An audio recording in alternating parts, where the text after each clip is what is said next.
Hi. There's over 7.5 billion people living in the world today. Over 1.5 billion of them are English speakers. With so much information, so many things going on, so many changes happening so fast, how are people connected? How, in other words, is information transmitted from country to country, across oceans, across boundaries, or even from city to city and people to people? How does this happen? Mass media. Mass media is a big term that encompasses a lot of ideas and a lot of factors. We're going to watch a video from Kahn Academy that explains very clearly what mass media is and how to talk about it. What exactly are we talking about when we talk about mass media? Well, we're talking about the dissemination of information, or how information is transmitted within a culture. And this could include print media, like books, newspapers, and magazines, as well as digital media like TV, movies, radio, and the internet. Exactly how this media is consumed changes across cultures and age groups. For example, my grandmother gets a lot of her information about current events through TV and newspapers, but I primarily get this information online. And when we look at mass media, we can look at the role it plays in our society through different sociological perspectives. So according to the functionalist view, one of the most important functions of mass media is to provide entertainment. So it's meant to occupy our leisure time. But the functionalist view also says that mass media can also act as an agent of socialization and an enforcer of social norms. It presents a standardized view of society and provides a collective experience for members of that society. Think about the shared experience of watching the Olympics on television, or being with a group of people to see a movie on opening night. Mass media also functions to bring people together, and there are entire internet-based communities that are focused on things like LGBT rights or childcare, or fans of music groups that sing songs about Harry Potter. But mass media can also tell us about what society expects of us through what it rewards and punishes. So when we hear something about criminal behavior from the mass media, it is often talked about in terms of bringing criminals to justice, which reinforces the idea that criminal behaviors are bad and should be avoided. However, the media can sometimes also glorify behaviors that society as a whole would deem to be wrong, things like intense physical violence. Mass media also functions as a promoter of consumer culture. At the turn of the century, the average US child saw 20,000 commercials a year on TV, and that doesn't include ads on the radio or billboards or signs in front of stores announcing 50% off sales. And it's only increased from there. And it's not necessarily clear what kind of an impact this might have on the next generation. The conflict view focuses on how the media reflects and portrays, and may even exacerbate, divisions that exist within our society, like divisions based on race, ethnicity, gender, or social class.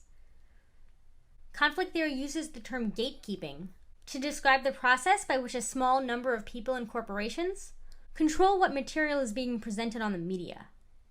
It describes how information, so things that appear in our newspapers, the stories that are made into movies, what TV shows are turned into pilots, it describes how these things move through a series of gates before they can reach the public.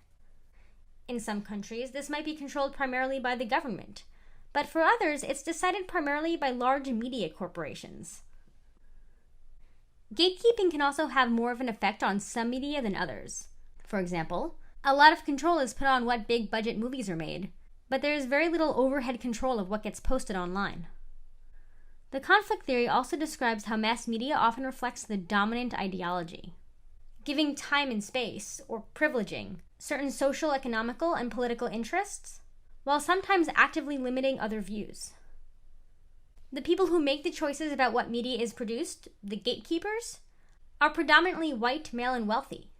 And as a result, stories representing the views of racial minority groups, women, LGBT individuals, and working class people are typically underrepresented. And because of this divide, portrayals of minority groups can often be stereotyped, or guided by unrealistic generalizations about a certain group of people. And while some corporations have taken the steps to try to improve this, they sometimes take it in the wrong direction, which results in tokenism instead of actual diversity, or cases where a single minority member is added to a TV show or movie as a stand-in for that entire group. Feminist theory's understanding of mass media is similar to what we would see in conflict theory, in that it also holds that mass media stereotypes and misrepresents society towards the dominant ideology. Specifically, it focuses on the way that messages about men and women are represented in the media.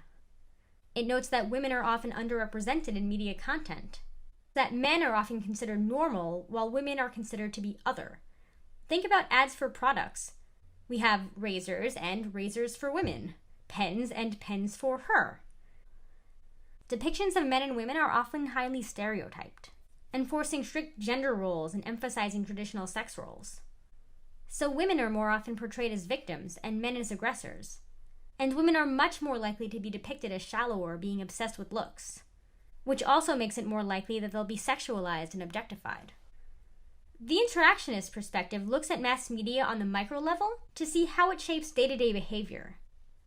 It looks at how mass media blurs the line between solitary and group activities. So think of the act of seeing a movie. You may be watching it with other people, but because of societal norms or even theater rules, you are actually forbidden from talking about the movie with the people you're with. It also looks at the fact that how we connect with other people using media tends to change over time. So whereas before I might have called my grandparents to keep in touch with them, now I can talk with them via email, or even text message. The rate at which people meet romantic partners online has also increased, which is something that probably would have seemed very confusing to just a few generations before ours. Okay guys, hope you enjoyed that video and hope it helped you get a clear idea of what mass media is and how it affects us all. Okay, we're going to share the transcript with you so you can read through it, check anything you didn't understand, and also a list of key vocabulary for you to find the definitions that accompany those.